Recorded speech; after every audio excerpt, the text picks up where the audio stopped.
Hello everyone, welcome to another lecture on IoT. So this is unit number 4 security and governance और आज का हमारा topic है FP7 I core access framework.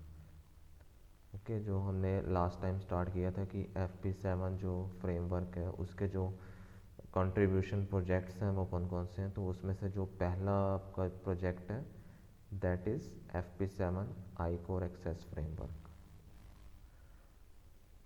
So the I-Core cognitive framework is based on the principle that any real world object, ठीक है, real world object कौन से होते हैं, जितने भी सेंसर्स, हार्डवेयर डिवाइसेस, ठीक है, जितनी मशीन्स हैं जो डायरेक्टली आईओटी सिस्टम के साथ कनेक्टेड होते हैं, ठीक है, उनको हम क्या कहते हैं, real world object. And any digital object, ठीक है, जो डिजिटल डाटा रीड करते हैं, मेजर करते हैं, that is available, accessible and observable और controllable can have a virtual representation in the internet of things. ठीक है, इन सारी चीज़ों का, चाहे वो वेदर रियल वर्ल्ड ऑब्जेक्ट हो, डिजिटल ऑब्जेक्ट्स हों, ठीक है, या कोई कंट्रोलेबल ऑब्जेक्ट्स हों, उन सबको वर्चुअल रिप्रेजेंटेशन हम कर सकते हैं इन द IoT, ठीक है, which is called virtual objects. ठीक है, तो IoT में इन सारी जो फिज़िकल चीज़ें हैं, जो फिज़िकल डिवाइसेस हैं, रिसोर्सेज हैं, उनको हम IoT के रेफरेंस में हम क्या कह सकते हैं, इन द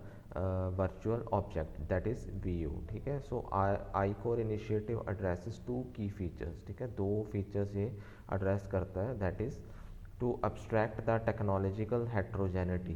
ठीक है, कि जो टेक्नोलॉजी में जो कॉम्प्लेक्सिटीज़ होती हैं उनको या हेट्रोजेनिटी को कैसे एब्स्ट्रैक्ट करना है, मीन्स हाइड करना है। ठीक है, सिंपल कैसे बनाना है, जो जितनी भी टेक्नोलॉजिकल कॉम्प्लेक्सिटीज़ हैं उनको कैसे सिंपल बनाया जाए यूज़र से। ठीक है, that drives from the vast amount of heterogeneous objects. ठीक है, जो डाटा अगर आ रहा है बहुत ज़्यादा मल्टीपल डिवाइसेस से, तो उनको सिंपली कैसे हम उसको स्टोर कर सकते हैं। And how to consider the views of different stake holders. ठीक है, और जितने भी स्टेक होल्डर्स हैं जिन्होंने इन्वेस्टमेंट की है IoT सिस्टम के अंदर, उनके अलग अलग ओपिनियंस को कैसे हम देख सकते हैं, कंसीडर कर सकते हैं। ठीक है, while designing any IoT system. So virtual objects are primarily targeted to the abstraction of technological heterogeneity। ठीक है, जो virtual objects IoT के अंदर जो कि रेफरेंस किसका करते हैं, फिजिकल ऑब्जेक्ट्स का इन द रियल वर्ल्ड। ठीक है, सो उसका क्या मतलब है, वो एक एब्स्ट्रैक्शन प्रोवाइड करते हैं हेट्रोजेनिटी से। ठीक है, मीन्स डिफरेंट डिवाइसेस से हमें एब्स्ट्रैक्शन प्रोवाइड करते हैं। And include semantic description of functionality that enable situation aware selection and use of objects. ठीक है, सो और उसके बारे में डिस्क्रिप्शन बताते हैं कि कौन सा ऑब्जेक्ट या कौन सा डिवाइस ने क्या फंक्शनैलिटी परफॉर्म करनी है। ठीक है, कौन सी कंडीशन में क्या परफॉर्म करना है, क्या टास्क परफॉर्म करना है। ठीक है, वो सारी चीज़ें वर्चुअल ऑब्जेक्ट के अंदर हम कंसीडर कर सकते हैं। उसके बाद आते हैं जो थर्ड होते हैं कंपोजिट वर्चुअल ऑब्जेक्ट्स, CVOs। ठीक है, ये क्या होते हैं, it is the collection of VOs। ठीक है, जब मल्टीपल VOs को हम कंबाइन कर देते हैं अकॉर्डिंग टू देयर फंक्शनैलिटीज़ और behaviour, then it will become composite virtual objects और CVOs। ठीक है, so uses the services of virtual objects. CVOs किसकी सर्विस यूज़ करते हैं, वर्चुअल ऑब्जेक्ट्स की।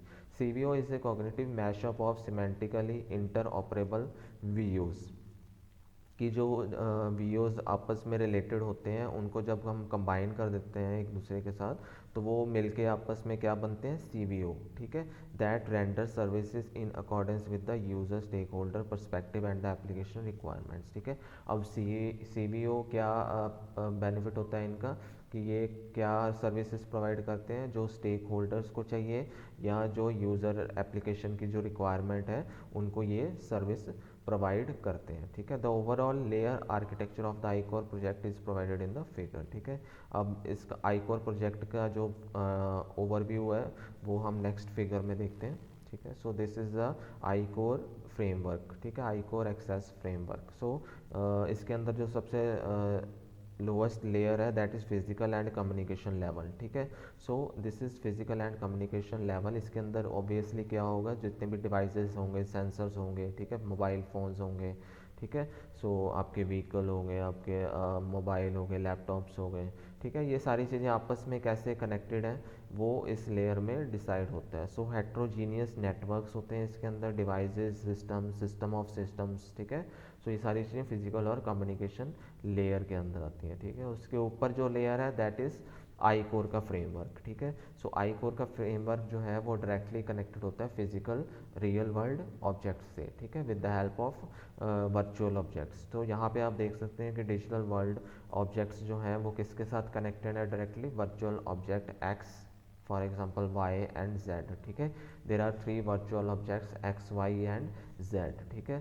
सो जब ये वर्चुअल ऑब्जेक्ट्स आपस में कंबाइन करते हैं, फॉर एग्जांपल अगर वर्चुअल ऑब्जेक्ट एक्स को हमने वाई के साथ कंबाइन करना है, so it will form composite virtual object 1।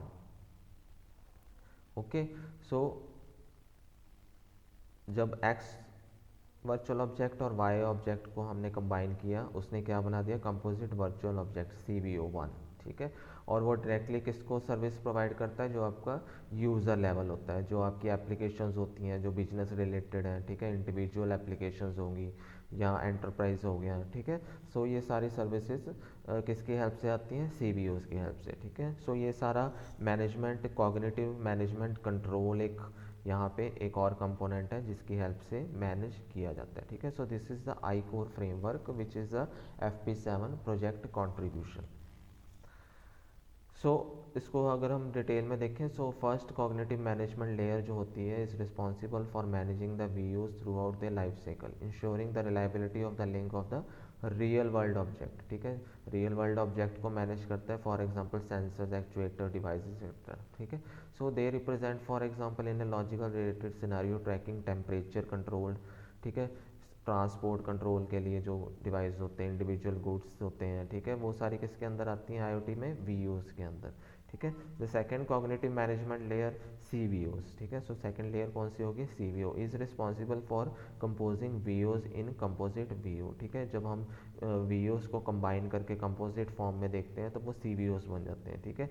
और इसका काम क्या है, सोफिस्टिकेटेड ऑब्जेक्ट्स को डील करना, ठीक है। In our example the combination of the truck and the transported goods is represented in the cognitive framework as a CO, ठीक है।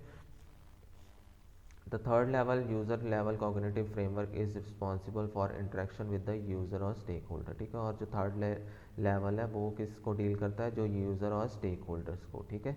The cognitive management framework will record the user need. अब management framework क्या करता है, जो user की needs है उसको रिकॉर्ड करता है, ह्यूमन इंटेंशंस को रिकॉर्ड करता है, ठीक है, एनालाइज करता है स्टेक होल्डर्स को, और सर्विसेज प्रोवाइड करता है यूज़र्स और जितने भी उसमें स्टेक होल्डर्स हैं on the behalf of users. So this was all about today's lecture. Thank you so much.